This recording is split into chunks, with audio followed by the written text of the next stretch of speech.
First of all congratulation sir. जैसे कि मैंने कहा, ट्रॉफी भले ही हाथ में ना आया हो, लेकिन सबके दिलों में आप राज कर रहे हैं। सब अभी भी नेजी नेजी नेजी चिल्ला रहे हैं। तो कैसा लग रहा है जब आप घर के बाहर आए, लोगों का रिएक्शन देखे, लोगों को देखे कि आपसे लोग इतना प्यार कर रहे हैं? बहुत अच्छा लग रहा है, खुशी हो रही है। और जैसे लोग मुझसे प्यार कर रहे हैं वैसे मैं भी लोगों से प्यार कर रहा हूँ, और एक अच्छा माहौल बन रहा है। और इसके लिए मैं बहुत शुक्रगुजार हूँ ऊपर वाले का कि मुझे मौका मिला अपने आप को रिप्रेजेंट करने का, मेरे हुड को, मेरे कल्चर को। मैं जैसे आइडेंटिटी मैंने पेश किया है, एकदम काम कूल, तो उसमें मैं कामयाब रहा, लोगों ने मुझे प्यार दिया, तो मैं बहुत खुश हूँ और शुक्रगुजार हूँ। इवन अगर हम आपके बिग बॉस की जर्नी की बात करेंगे तो काफ़ी लंबी जर्नी थी, क्योंकि आप टॉप 2 में थे। रनर अप है, आप फर्स्ट रनर अप है। तो अगर उसके हम डिस्क्राइब करना चाहेंगे तो आप किस प्रकार से डिस्क्राइब करेंगे? मेरी जर्नी बहुत एंटरटेनमेंट वाली थी, बहुत ही यूनिक थी। दूसरे लोगों की तरह मैं गॉसिप नहीं करता था, बैक बाइटिंग नहीं करता था। मैंने रिश्ते बनाए, जितने भी रिश्ते बनाए सब रियल थे, जेन्युइन थे।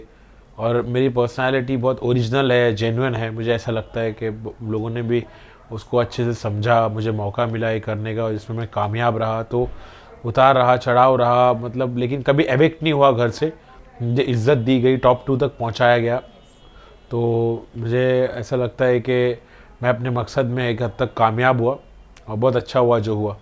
एंड आपको लग रहा है जिनका आपके घर के अंदर रिश्ता कैसा भी था, भले ही अच्छा हो या बुरा हो, घर के बाहर निकल के भी आपका उनके साथ रिश्ता वैसा ही है, या फिर बहुत कुछ चेंजेस हुआ है, या फिर नहीं, आप किसके साथ रिश्ता बनाया ऑलरेडी? मैंने सबसे सबसे अच्छा ही रिश्ता बनाया, किसी के भी साथ खटास नहीं रही, और किसी से भी मेरा कुछ बुरा नहीं रहा, कि अनबन नहीं हुई। बाहर भी मैं उस रिश्ते को वैसे ही रखूँगा, जो रिश्ता मेरा अंदर था उसको ही मैं कंटिन्यू करूँगा। इवन कभी ऐसा आपको लगा कि मैं बिग बॉस में आ क्यों गया, या फिर ऐसे कुछ आपको बहुत बुरी लगी चीज़ें, आपको लगा कि हाँ, बार बार कभी वही कभी, चीज़ें सुन रहा कभी हूँ? कभी मुझे अच्छा नहीं लगता था जब वो आपस में एक दूसरे की चुगली करते थे और ये सब गेम की बातें करते थे, तो मुझे कभी कभी बोर होता था, और मुझे ऐसा लगता था यार मैं यहाँ क्या कर रहा हूँ, मैं यहाँ क्यों आया। कभी कभी मुझे ऐसा महसूस होता था, लेकिन मेरे एक दो खास दोस्त थे जिनके साथ वक्त बिता के मैं फिर पॉजिटिव हो जाता था। तो इसलिए मुझे मतलब मेरे दोस्तों के साथ वक्त बिताता था तो मैं ठीक हो जाता था। तो फिर मुझे कभी कभी बुरा लगा, लेकिन फिर मुझे अच्छा लगा। इवन कोई एक ऐसा मोमेंट, या फिर जब आपको लगा कि ये आपको सबसे बुरा लगा, कोई आपको कंटेस्टेंट ने कोई चीज़ बोली, या फिर कोई आपके साथ ऐसी चीज़ें की, एक कोई आपको अभी भी याद होगा कि आपके जहन में अभी भी वो चीज़ है? नहीं, ऐसी कोई चीज़ नहीं है। मैंने सब सब गलतियों को दरगुजर किया, सबको माफ़ करते हुए आगे बढ़ा गेम में। मुझे कोई रिग्रेट नहीं है, या तो मुझे कोई ऐसा इंसिडेंट नहीं है जो मुझे ज़्यादा बुरा लगा हो। सब नॉर्मल था मेरे लिए। जैसे कि बिग बॉस को हम कंट्रोवर्सी शो मानते हैं, तो ना चाहते हुए भी लोगों का केमिस्ट्री बना देते हैं बाहर निकल के। मतलब बाहर वालों को जो दिखाई देता है लोग वही बोलते हैं। वैसे कहीं ना कहीं आपका सना मकबूल के साथ लोग केमिस्ट्री बनाने लगे। भले आप लोग फ्रेंड्स थे, लेकिन लोग कहीं ना कहीं कुछ ना कुछ, कोई ना कोई बोल रहा था, जो कि आपको भी बुरा लगा था एक टाइम पे कि लोग क्या बोल रहे हैं। तो अगर हम आपका सना मकबूल के साथ जो आपकी फ्रेंडशिप है, अगर उसको डिस्क्राइब करने को बोलेंगे तो आप क्या कुछ कहना चाहेंगे? मैं यही कहूँगा कि हम लोग की बहुत रियल फ्रेंडशिप है। इस पर कोई भी दूसरा एंगल लगाने की कोई ज़रूरत नहीं किसी को भी। मुझे लगता है हम लोग बहुत जेन्युइन फ्रेंडशिप किए, बहुत रियल फ्रेंडशिप किए। अब जब लोग उसको दूसरे एंगल से देख रहे हैं तो वो उनकी गलती है। हमारा कोई ऐसा एंगल है ही नहीं। और वो, मतलब, हम लोग बहुत सॉर्टेड फ्रेंड्स हैं, बहुत कूल है। और हम लोग एक दूसरे की अंडरस्टैंडिंग है, फेथ है, ट्रस्ट है एक दूसरे पर। जैसी दोस्ती हमारी अंदर थी वैसी बाहर भी रहेगी। और इंशाल्लाह हम कुछ अच्छा काम करेंगे, कुछ पॉजिटिव काम करेंगे, इस एंटरटेनमेंट की दुनिया में बदलाव लाने वाला काम करेंगे। और जो लोग गलत समझ रहे हैं उनके सारे भरम को हम दूर कर देंगे। अपने आप पता चल जाएगा उनको वक्त आने पर के हम किस बारे में दोस्त है, और हमारी दोस्ती किस डायरेक्शन में है। सब लोगों को पता चल जाएगा एक ना एक दिन।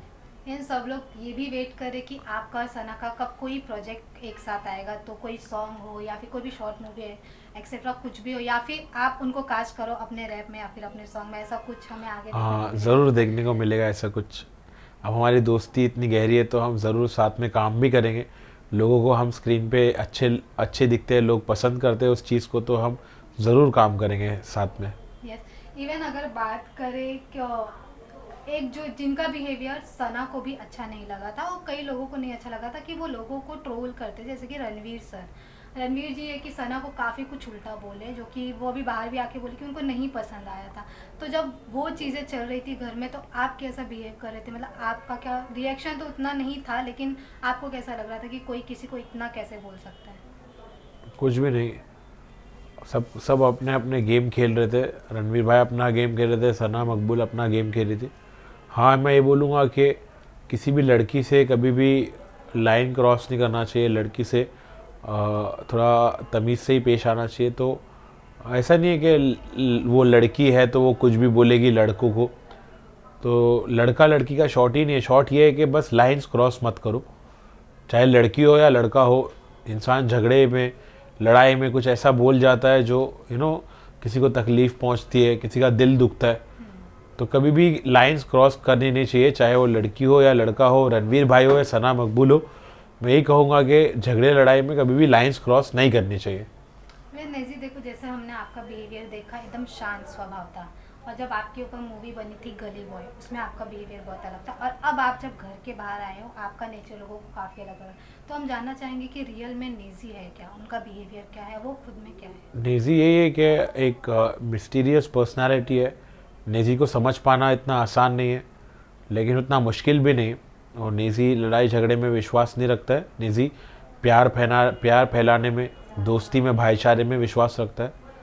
नेजी थोड़ा फ़नी है, थोड़ा सिली है, बहुत नॉर्मल है, सबको रिलेट होता है।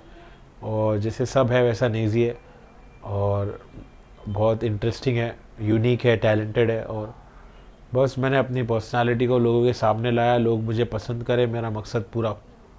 इवन ऐसे अगर बिग बॉस की बात हटाए, तो बिग बॉस के पहले की अगर बात करें, तो आपके लाइफ में काफ़ी अप्स एंड डाउन्स आए। जैसे कि बीच में आप अपना रैप भी करना थोड़ा बंद कर दिए थे।